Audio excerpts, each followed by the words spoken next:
Hi everyone, sa mga batang 90s dyan, naabutan nyo ba tong puno na kapag diniligan mo ay magbubunga ng ganito kaganda? Ito yung Magic Sakura. Sobrang tagal ko nang naghahanap ng ganito. Nung bata pa ako is, meron ako nabibiling mga punong maliit na tigli 5 piso yata or tigi 15. Ganyan. Tapos pinapalaki siya. So naghanap ako ngayon sa Shopee ng ganito na puno na kapag diniligan mo is magbo-bloom siya. So, nag-grow daw siya in less than 24 hours. Ito nga pala yung magic water niyang mga bet. 3 piraso siya, so kailangan natin tong ibuhos lahat. Ito naman ngayon pagpapatungan natin, so ito yung parang magiging lupa niya, ganun. Kailangan lang daw siyang i-unfold para magmukhang realistic na puno talaga siya. Pagkatapos nga natin i-unfold, pwede na natin ilagay siya dito sa pinakapatungan niya. Tapos dahil straight lang siya ng ganyan, ibabalik ko natin siya. Itutupi lang natin ng ganyan yung mga tangkahin niya para kapag nag-grow na siya ay maganda yung pagkaka-bloom niya. Ang pinakamatagal na proseso nga lang dito be ay yung pagtutupi sa kanya. Nakakalibang nga talaga siyang gawin be. Ito na siya guys, natiklop ko na lahat. Tapos pagsasamahin na natin siya.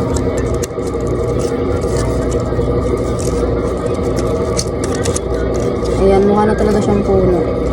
Tapos, tsaka natin siya ipapasok dito. Para mas mapadali.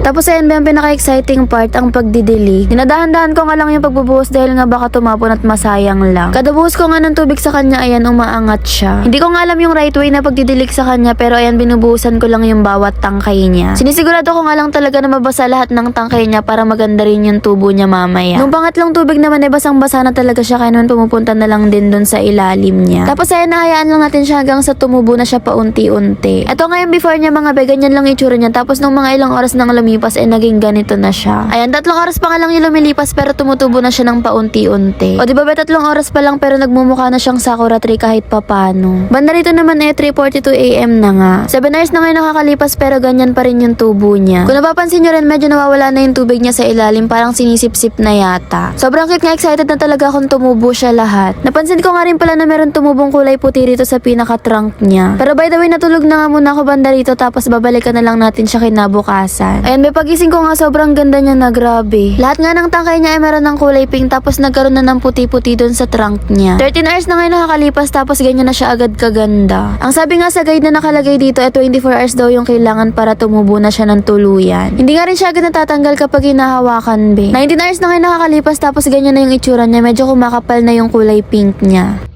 Hi guys, so 12 AM na ngayon at halos lagpas 24 hours na yung nakalipas. Tapos ganito na yung itsura niya. Hindi ko alam kung may nagbago ba sa kanya or wala. Pero feeling ko medyo kumapal na yung mga kulay pink na ayan. Tapos naglalagas na rin siya. Ayan guys, ganyan na yung itsura niya sa malapitan. Makakapal na yung mga flowers niya. Flowers ba yung tawag dyan? Ayan, tapos pag ginanyan mo siya, naglalagas na rin siya. Kasi siguro sobrang kapal na niya. Kaya naglalagas na, ayan. Sobrang dami nang nalagas. Tapos, iniisip ko kung paano kaya, kung bakit kaya siya nagiging ganito. Paano siya tumutubo ng ganyan? May bulak ba to sa loob or what? Kasi ang galing. Tapos, ang satisfying niyang hawakan. Hindi siya malambot kapag hinawakan mo siya. Parang cotton candy na tumigas. Ganun yung feeling niya. Tapos, ay may mga color white na rin siya dito eh.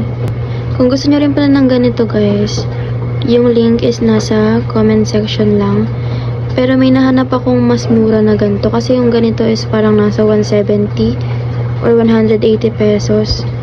Pero may nakita akong mas mura. Lalagay ko na rin yung link doon. Tapos may iba't ibang design siya. Hindi lang ganito na sakura. Meron pang iba't ibang klase ng puno. Ang saya niyang bakbakin be. So try nating bakbakin siya. Ayan.